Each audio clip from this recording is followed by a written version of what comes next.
Y analizamos todo lo que está sucediendo en Venezuela con José Ignacio Guédez, secretario general de la Causa R. Señor Guédez, muy buenas noches. Buenas noches, gracias por invitarme. Acabamos de hablar de esa respuesta que ha dado España. Echan de menos una respuesta mucho más firme y contundente. Claro, nos esperamos y pedimos que se reconozca a Juan Guaidó como presidente interino, quien no se autoproclamó, y quiero aprovechar la oportunidad para aclarar ese término, simplemente asumió las competencias que le da la Constitución ante un vacío de poder producto de la usurpación de Nicolás Maduro. Nicolás Maduro nadie lo reconoce como presidente. La elección del año pasado no fue reconocida ni por Europa ni por América, y ahí a lo interno, por supuesto, también fue rechazada y condenada por los partidos de oposición, y por lo tanto, al vencerse su periodo, más allá de que el desempeño era dictatorial, ahora ya su legitimidad de origen la deja de tener también por tal motivo, es un usurpador,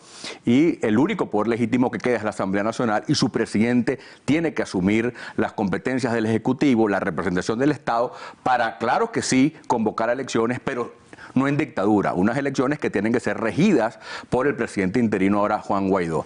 Cuando el presidente Sánchez pide elecciones, yo quiero recordar que elecciones hubo el año pasado y no se resolvió el problema. O sea que el problema no es elecciones, el problema es la dictadura. Si la elección es en dictadura, el resultado será el mismo del año pasado. Si la elección es en libertad, entonces sí se recuperará la democracia, que es lo que queremos los venezolanos. ¿Qué cree que Sánchez no le reconoce para no descontentar a sus socios parlamentarios de Podemos? Sí, yo me imagino que tiene complejidades internas, no solo con la Alianza Podemos, sino incluso lo que puede representar Zapatero dentro del PSOE.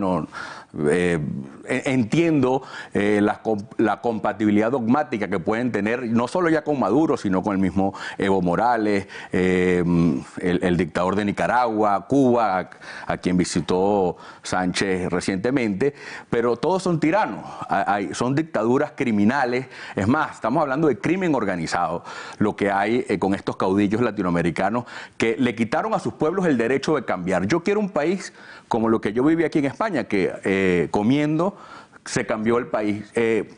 Guaidó es tan legítimo como Pedro Sánchez, porque recordemos la legitimidad de Sánchez. Sánchez es un presidente que no fue producto de una elección popular, sino que la Constitución le permitió llenar un vacío por una causa excepcional que fue en aquel momento el tema que se dio con el presidente anterior. Eso es lo mismo que pasó en Venezuela. Entonces, si alguien debe entender la legitimidad de Guaidó, es un español, porque aquí pasó exactamente lo mismo. Y Guaidó, al ser un presidente constitucional, es un presidente democrático, tanto como Sánchez. Por lo tanto, nosotros pedimos a España que lo reconozcan. Esa es la Constitución que nosotros tenemos, y el único objetivo de esa presidencia interina, de ese gobierno temporal que ahora rige Juan Guaidó, es justamente restituir la democracia y convocar elecciones en libertad. Para eso hay que hacer cesar la usurpación, o sea, hay que sacar a Maduro del poder que usurpa. Ahí nos pueden ayudar también, ofreciéndole un destino, si quieren, la comunidad internacional.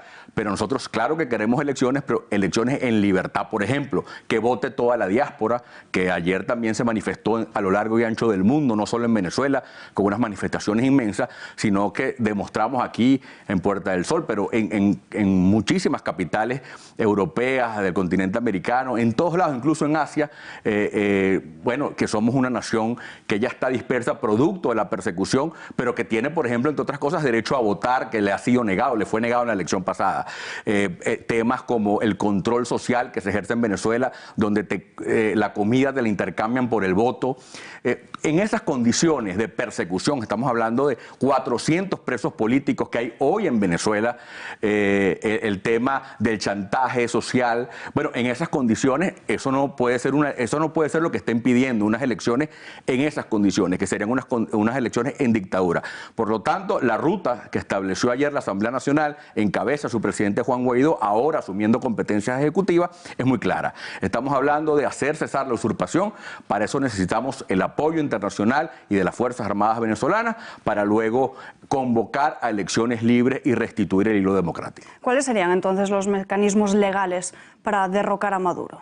El artículo 333 de nuestra Constitución plantea este supuesto, este escenario, cuando hay una autoridad antidemocrática que viola la Constitución, o sea, un usurpador. En Venezuela la Constitución perdió vigencia, y no solo ahora, sino a partir de una constituyente que hay que recordar que se eligió el año pasado a sangre y fuego, matando a más de 100 jóvenes, e impusieron, que desde el partido de gobierno impusieron un congresillo, una especie de soviet que está por encima de la Constitución, además por tiempo ilimitado. Ya no hay marco constitucional en Venezuela, eso fue derogado de facto por este Congreso del partido gobernante. Acabaron con todo, y lo último fue el fraude electoral de Maduro. Por lo tanto, Juan Guaidó lo que debe es restituir el hilo democrático, restituir la vigencia de la Constitución y luego llamar a elecciones libres, donde claro que el chavismo podrá participar, donde claro que nosotros estamos dispuestos a diálogo, a negociación, incluso a impunidad, porque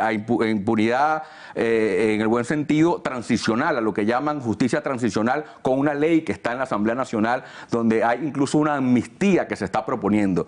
En la oposición, que es una oposición pacífica, democrática, que tiene 20 años luchando en resistencia, 20 años poniendo muertos, perseguidos, exiliados, torturados, que es una sociedad mártir que sufre una de las dictaduras más criminales del continente americano. Bueno, nosotros estaríamos dispuestos a todo eso a partir del cese de la usurpación. O sea, que la dictadura se deponga y luego, por supuesto, reencontrarnos como venezolanos en torno a un sistema democrático renovado. De no triunfar todos estos mecanismos, teme que con todo este apoyo internacional que está suscitando Guaidó, una respuesta violenta por parte de Nicolás Maduro, una especie de guerra civil. Yo quiero aprovechar tu pregunta para decir algo. En Venezuela la violencia es de todos los días. Es el status quo en Venezuela. En Venezuela matan a la gente. En Venezuela no es que ponen preso a la gente, en Venezuela la secuestran y lo incomunican 30 días, torturan a diputados. Hoy hay diputados que están torturados en este momento en las mazmorras de la dictadura venezolana. La violencia está al orden del día. Estamos hablando de un régimen despótico, estalinista, que tiene ya 20 años y que tiene socios incluso en el continente. Y nosotros lo que aspiramos es que sin medias tintas, sin complejos dogmáticos, ideológicos, se levante la bandera de la libertad. Nosotros nos merecemos la misma democracia que tienen en España, no un poquito menos. No es un canal humanitario, no se trata que nos manden comida. Lo que quiere el venezolano, por lo cual se manifestó ayer en toda Venezuela y en todo el mundo, es libertad. Y sin eso nosotros, esto va a seguir, esto va a continuar. La lucha de resistencia, te repito, tiene 20 años y creo que está llegando a una etapa definitiva. Y le pedimos a Europa, le pedimos a España que lidere incluso la posición europea para que reconozcan a Juan Guaidó. Y claro que va a haber elecciones, claro que va a haber incluso entendimiento, diálogo y negociación, pero a partir de la salida del dictador Nicolás Maduro, que por supuesto quien no puede regir esta transición y mucho menos puede regir una nueva elección. Señor Guédez, esperemos que esa libertad llegue pronto. Muchísimas gracias por estar aquí hoy con nosotros. Gracias a ustedes.